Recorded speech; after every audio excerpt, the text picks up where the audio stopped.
বাড়ি ছেড়ে বেরিয়ে গেল পার্বতী। নমস্কার বন্ধুরা, চিরসখার আজকের গল্পে কি হলো আসো দেখে নিই।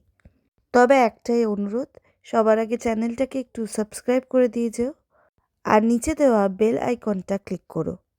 আগের চ্যানেলটা ডিলিট হয়ে গেছে বলে এই চ্যানেলটা খোলা, তাই যদি এখনও সাবস্ক্রাইব না করে থাকো তাহলে প্লিজ সাবস্ক্রাইব করে দিও। আজকের এপিসোডটা শুরু হয় বর্ষাকে দিয়ে। বর্ষা জানায় যে আমাকে নতুন কাকু ভার দিয়েছে সবাইকে ইনভাইট করার, তোমরা সকলে এসো। ইভেন কাল রাতে যদি চলে আসো তাহলে সব থেকে ভালো হয়। মিঠি জানিয়ে দেয় যে সেটা সম্ভব নয়। কমলিনীর মা বলে যে নতুন বিয়ে করবে, নতুন অনুষ্ঠান করবে বলে কি এই অসুস্থতার মধ্যে আমাদের মেয়েকে ওই বাড়ি গিয়ে থাকতে হবে? আমাদের মেয়ে আমাদের বাড়িতেই থাকবে।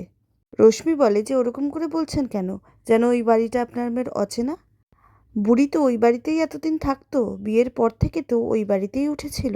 আর তাছাড়া কাকামণি তো শপিং করছে ওই পার্বতীর জন্য, কত গিফট কিনছে। কাকামণি তো বলেছে যে সবাইকে নিয়ে সে ওইখানে যাবে। কমলিনীর মা বলে সেটা তোমার কাকামণির বিষয়, সে যেতে চাইলে যাবে, সে বলেই যে আমরা যাব, আমার মেয়েকে যেতে হবে তেমনটা নয়। কিন্তু কমলিনী বলে যে না মা, আমরা যাব। নতুন ঠাকুরপো আমাদের সব অনুষ্ঠানে থেকেছে, আমাদের জন্য কত কি করেছে, তাই নতুন ঠাকুরপোর এই অনুষ্ঠানে আমরা সবাই উপস্থিত থাকব। ওই তো সকালবেলা যাব, দিয়ে অনুষ্ঠান শেষ হলে বিকেলে ফিরে আসব। পরের সিনটা পার্বতীর। পার্বতীর চিঠি লেখা শেষ হয়েছে। এরপরে তার একটা ফোন আসে। ফোনে সে বলে যে হ্যাঁ, কথা যখন দিয়েছি আমি ঠিক আসব। আসলে এতদিন এখানে থাকলাম, সবটা গুছিয়ে নিই, তাতেই সময় লাগছিল। তুমি একদম চিন্তা করো না, আমি আসছি। ফোনটাকে রেখে পার্বতী মনে মনে ভাবে যে তুমি যে কতক্ষণ এই চিঠিটা দেখবে আমি জানি না। এখন হয়তো তুমি কমলিনীদির কাছেই গেছো কিংবা অন্য কোথাও গেছো, কিন্তু আমাকে সেটা বলনি। তবে কাল তোমার আর কমলিনীদির বৌভাত। আজ কি তোমার কাজ কম? এত লোকজনদের বলা কাওয়া একা হাতে সবটা সামলাচ্ছ, কিন্তু আমি এক ব্যাপারে কিচ্ছু করতে পারছি না। তবে দেখো, সবটাই ঠিক থাকবে, সব ঠিকভাবে উতরে যাবে, শুধু আমি ছাড়া সবটাই ঠিক থাকবে। পার্বতী মনে মনে ভাবে যে না, আর আমার হাতে সময় নেই, এবার আমাকে বেরোতেই হবে। দিয়ে ব্রিফকেসটাকে নিয়ে পার্বতী ঘর ছেড়ে বেরিয়ে যায়। বর্ষা বলে আর সারাদিন তো থাকতে হবে না, শুধু পার্টি অ্যাটেন্ড করলেই হবে, কারণ তারপরেই তো ওদের ফুলশয্যা, তাই না? ওইখানে অত লোক করে কী লাভ? হ্যাঁ, সেটা অবশ্য নতুন কাকু কিছু বলেনি, বলেছে নতুন কাকি। সে বলছিল যে বাড়িতে এত লোক থাকলে ফুলশয্যা হবে কি করে। কমলিনীর মা বলে আমাদের তো আর ভীমরতি ধরেনি যে আমরা ওই বাড়িতে থেকে যেতে যাব। তোমার যে এসব ধারণা কেন হয় বুঝতে পারি না। রশ্মি তখন বলে যে বর্ষা তুমি কি খাবে বলো। তখনই মিঠি বলে ওঠে এই যে মিটিল দিয়ে এতক্ষণ ছিল, কই তাকে তো তুমি বললে না, অফার করলে না। রশ্মি বলে দেখো, আমার মনে কোনো পাপ নেই, আমি মৌয়ের জন্য খাবার বানাচ্ছিলাম, তাই ভাবলাম সবার জন্য খাবার বানিয়ে নিই। তা মিটিল তুমি বলোই না তুমি কি খাবে। মিটিল বলে যে না, আমি এখন কিছু খাবো না, আমি এবারে উঠবো। কমলিনীকে বলে যে কাকিমা এখন তো কয়েকদিন দেখা হবে না, আমি তোমাকে নিয়মিত ফোন করব। কমলিনী বলে যে না রে, ফোন করতে হবে না, তুই ওখানে ব্যস্ত থাকবি, ওখানে তো অনেক নিয়মকানুন থাকে, এখানে তো সবাই আছে, তোকে চিন্তা করতে হবে না আমার জন্য। এরপরে সেখান থেকে মিটিল চলে যায়। মিটিল চলে গেলে বর্ষা কমলিনীকে বলে যে মামুনি, আমি কি তোমার চুলটা বেঁধে দেবো? অবাক হয়ে গিয়ে কমলিনী বলে তুমি আমার চুল বাঁধবে? বর্ষা বলে যে হ্যাঁ, আসার সময় ভাবলাম তোমার জন্য কিছু একটা নিয়ে আসি, বাজারের পাশ দিয়ে এলাম কিন্তু একদম ভুলে গেলাম নিয়ে আসতে।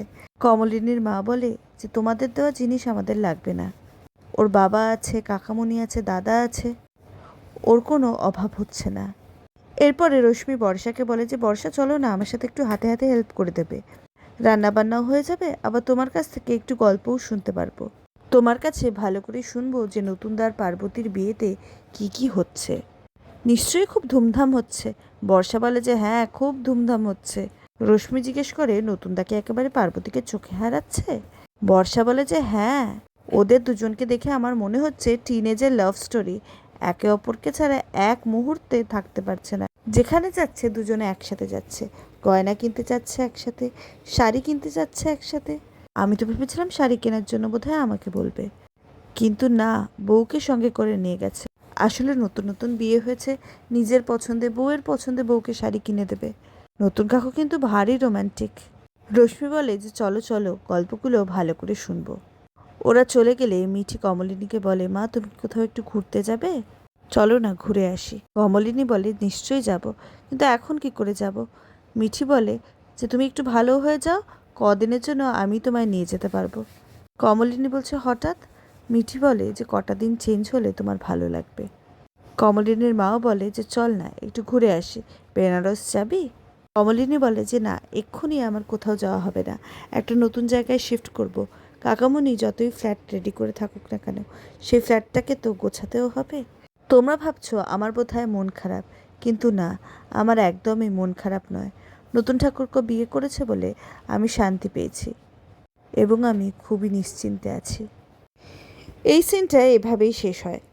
পরের সিনটায় নতুন ব্যাগ ভর্তি জামা কাপড় নিয়ে আসে কমলিনীদের বাড়িতে। এসে এই মিঠিকে খোঁজ করতে শুরু করে। ডাইনিং হলে বসে কমলিনীর বাবা, মা এবং দাদা। নতুন আসাতে সবাই অবাক। কমলিনীর মা জিজ্ঞেস করে, তোমার কি এখন এখানে আসার কথা? তুমি কি নিমন্ত্রণ করতে এসছো? ঘরে চলে আসে মিঠি। কমলিনীর মা বলে, নেমন্তন্ন করার তো কিছু ছিল না, আমার মেয়ে তো বলেই দিয়েছে কালকে যাবে। নতুন বলে, আপনার মেয়েকে তো যেতেই হবে, আপনার মেয়ে ছাড়া আমার বিয়ে হবে নাকি? কিন্তু কমলিনীর মা বলে, তুমি অসম্ভব নির্লজ্জ। আজকে এতদিন বাদে এই কথাটা বলতে আমি বাধ্য হচ্ছি। নির্লজ্জ বলেই এই কথাগুলো এভাবে বলতে পারছো। ঠিক তক্ষুনি প্রাঞ্জল ঢোকে। প্রাঞ্জল বলে, আরে কি ব্যাপার, তুমি এসে গেছো? আমি তো তোমার জন্যই অপেক্ষা করছিলাম। কমলিনীর বাবা বলে, তুই ওর জন্য অপেক্ষা করছিলিস? কই আমাদের তো কিছু বলিসনি। প্রাঞ্জল বলে, ও তো আসতোই, কালকে ওর রিসেপশন, ও ইনভাইট করতে আসবে না? কমলিনীর মা প্রাঞ্জলকে বলে, তোমায় না এক এক সময় বুঝতে পারি না। প্রসূন বলে যে না নতুন দা, তুমি কি বলতে এসছো বলো। নতুন বলে, কি আর বলবো, ঢুকতেই যা আপ্যায়ন পাচ্ছি। মিঠি বলে, তুমি কি অন্য কিছু এক্সপেক্ট করেছিলে? নতুন বলে যে কেন, আশা করব নাই বা কেন, আমার মেয়ে রয়েছে এই বাড়িতে। মিঠি বলে যে প্লিজ, যাকে তাকে বাবা ভাবার অভ্যেস আমার নেই। নতুন বলে, সেটা তুই নাই ভাবতে পারিস, কিন্তু আমি তোকে মেয়ে বলে তো ভাবি। অথচ তুই কিন্তু একদিন বলেছিলিস যে তুই আমায় বাবার মতোই ভাবিস। মিঠি বলে, আমি ভুল করেছিলাম। নতুন বলে, তাহলে আর কি করা যাবে? একবার যখন ভুল করে ফেলেছিস তখন তো সেটা সংশোধন করা যায় না। কুর্চির খোঁজ করে নতুন, কিন্তু সবাই জানায় যে কুর্চি তার ছেলের বিয়ে অ্যাটেন্ড করতে গেছে। এরপরে ঘরে আসে কমলিনী। কমলিনীকে দেখে নতুন বলে, আরে বাহ, এই তো একদম ফিট অ্যান্ড ফাইন। কমলিনী বলে যে কেন, তুমি কি এক্সপেক্ট করেছিলে যে তোমার বিয়েতে আমি অসুস্থতার কারণে যেতে পারবো না? নতুন বলে, সেটা ভাবলে চলবে? তুমি বিয়েতে না গেলে চলবে আমার? তুমি না গেলে বিয়েটা কে গুছিয়ে দেবে আমার? এই যে বৌভাতের অনুষ্ঠান হবে, কাকে কিভাবে আপ্যায়ন করতে হবে, সবটা তো ওই বাড়িতে তুমিই জানো। প্রসূন বলে যে থাক না নতুনদা এসব কথা, তুমি বাড়ি বয়ে নেমন্তন্ন করতে এসছো, আমরা তো বললাম যাব। তারপরেও এসব কথা কেন? তুমি তো আর টিনেজার নও যে এত মাতামাতি করছো।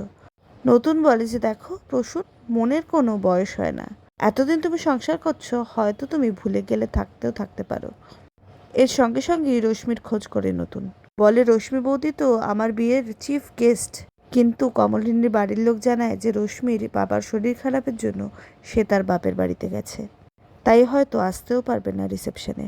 তখন নতুন বলে, ঠিক আছে, কোনো ব্যাপার না, আমার আরও অনেক চিফ গেস্ট আছে, যেমন আমার বৌদি। কমলিনীর মা বলে যে এসব কথা ছাড়ো, তুমি কি এখন চা খাবে? তখন নতুন বলে যে এতক্ষণ এসছি, আপনি সবে অফার করছেন, আপনি কিন্তু অনেকটা পাল্টে গেছেন। কমলিনীর মা বলে, মানুষ তো পাল্টায়, তুমি কি পাল্টাওনি? তুমি যদি একরকম থাকতে আমিও একই রকম থাকতাম। প্রাঞ্জল বলে যে বৌদি, আমি আর দাদা যে বেরিয়েছিলাম, রাবড়ি নিয়েছিলাম, সেটাই একটু নতুনকে দাও না। নতুন বলে, কাল আমার বৌভাত আর আপনি আজকেই আমাকে রিচ খাইয়ে অসুস্থ করতে চাইছেন? না না, আজ আমি কোনো রিচ খাবার খাবো না। মিঠি বলে, বাবা, কালকে তোমার অনুষ্ঠান বলে আজকে তুমি খাওয়া দাওয়া কন্ট্রোল করছো? কমলিনী মিঠির কথা থামিয়ে বলে যে থাক। নতুনকে এরপর জিজ্ঞেস করে যে তোমাদের সব কেনাকাটা কমপ্লিট হয়ে গেছে? নতুন বলে যে হ্যাঁ, এই তো শপিং কমপ্লিট করে পার্বতীকে বাড়িতে পৌঁছে দিয়ে এলাম। আমি তো ভেবেছিলাম ওকে নিয়ে আসবো, সমস্ত জিনিসপত্র সবাইকে দেখাবো, কিন্তু পার্বতী বলল যে ওর খুব টায়ার্ড লাগছে, তাই ওকে বাড়িতে পৌঁছে আমি এখানে এলাম। আগামীকাল আমার রিসেপশন, সেই কারণে আপনাদের জন্য কিছু ড্রেস নিয়ে এলাম। কমলিনীর মা বলে যে তুমি এনেছো বলেই যে তোমার দেওয়া জামা কাপড় পরে আমরা যাব, তেমনটা নয়। তোমার বউ ভাতে তোমার খুব আনন্দ হতে পারে, কিন্তু আমাদের এমন অবস্থা হয়নি যে নতুন জামা কাপড় পরে একেবারে চলে যাব। নতুন বলে যে দেখুন, আমি দিয়ে গেলাম, কিন্তু এরপর যদি আপনারা না পরে যান আমার আর কি করার আছে। তবে আমি কাকাবাবুকে দায়িত্ব দিয়েছি, যাতে আপনারা সকলে নতুন জামাকাপড় পরেই অনুষ্ঠানে যান। সবার আগে কমলিনীর। এই বলে কমলিনীর শাড়িটা নতুন বের করে। কমলিনী শাড়িটা দেখে বলে যে তোমার বিয়ের অনুষ্ঠানে আমার জন্য এরকম জাঁকজমকপূর্ণ শাড়ি কিনেছো কেন? নতুন বলে জাঁকজমক কোথায়, হালকা রঙের উপরেই তো আছে। তুমি প্লিজ কালকে এই শাড়িটা পরো, আমার তাহলে খুব ভালো লাগবে। কমলিনী বলে বিয়েতে তো সবাই বউকে দেখতে আসে, আমি এত সেজেগুজে কি করব? নতুন বলে তুমি সাজলে আমার ভালো লাগবে। এই কথা শুনে মিঠি বলে একটু চুপ করো না নতুন কাকু, কোথায় কি কথা বলতে হয় সেটাও কি তোমার জানা নেই?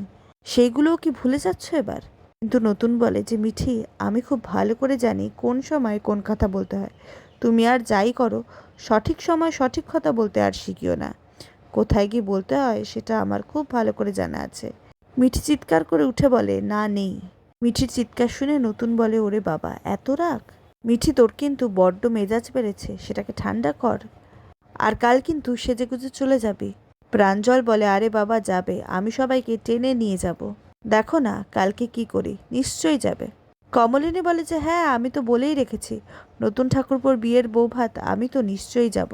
কতদিন চেয়েছি এই দিনটা আসুক। নতুন বলে আমিও চেয়েছি জানো, কতদিন চেয়েছি। আর চাইতে চাইতে হঠাৎ করে রিয়েলাইজ করলাম আমি বুঝতেই পারিনি আমি কতটা চেয়েছি। কেমন যেন নিজেকে টিনেজারদের মতো লাগছে। শুন বলে আসলে নতুন দা, তোমাকে দেখে সত্যিই লজ্জা লাগছে, তাই না বলে পারছি না। এখানে মিঠি রয়েছে, মিঠি তোমার মেয়েরই মতো, মেয়েই বলতে পারো, কিন্তু ওর সামনে তুমি এমন করছো। নতুন বলে কি এমন করেছি, শুধু উপহার নিয়ে এসছি কিছু। এরপরে নতুন মিঠিকে গিফট দেয়। মিঠি একেবারেই রিফিউজ করে দেয়, বলে আমি কিছুতেই পরবো না। নতুন বলে পড়বি পড়বি, ঠিক পড়বি, আর যদি নাও পড়িস তুই নিয়ে আসবি, আমি সেটা অন্য কাউকে দিয়ে দেবো। মিঠি বলে এখনই দিয়ে দিচ্ছি, আমি তো বলছি আমি পড়বো না। নতুন বলে এত রাগ করছিস কেন? তুই ভালো করে ভেবে বল যে তোর রাগটা কিসের। তোর নতুন কাকু বিয়ে করছে, তার রিসেপশন, সেখানে বহু মানুষ আসবে, তাই নতুন কাকু চায় সবাই আনন্দ করুক, ভালো ভালো জামা কাপড় পরে সেখানে উপস্থিত থাকুক। আর যারা নতুন কাকুর কাছের মানুষ, সবার সাথে নতুন কাকু পরিচয় করিয়ে দিতে চায়। সেটা কি তার খুব ভুল চাওয়া? এটা কি খুব অন্যায়? মিঠি বলে যে না, সত্যি ভুল নয়, এর মধ্যে তোমার কোনো ভুল নেই। ভুলটা আমাদের, আমরাই ওভার রিয়াক্ট করছি। প্রাঞ্জল বলে আচ্ছা ঠিক আছে, এবার একটু শান্ত হয়ে বসো সবাই। কমলিনী নতুনকে জিজ্ঞেস করে যে কি নতুন ঠাকুরপো, কত লোক হচ্ছে? নতুন বলে হচ্ছে মোটামুটি 350-400 লোক হচ্ছে। আসলে এতদিনে এতজনের সাথে পরিচয়, কাজের এক্সপিরিয়েন্স, সেখানে কতজনের সাথে পরিচয় হচ্ছে, সকলেই চাইছে আসতে। কমলিনী বলে যে হ্যাঁ একদম, তোমার তো উচিতই সবাইকে বলা। আর আজকে এইভাবেই এপিসোডটা শেষ হলো। কমেন্টে জানিও আজকের এপিসোড তোমাদের কেমন লাগলো। চ্যানেলটাকে সাবস্ক্রাইব করে দিয়ে যাও। দেখা হচ্ছে পরের ভিডিওয়ে।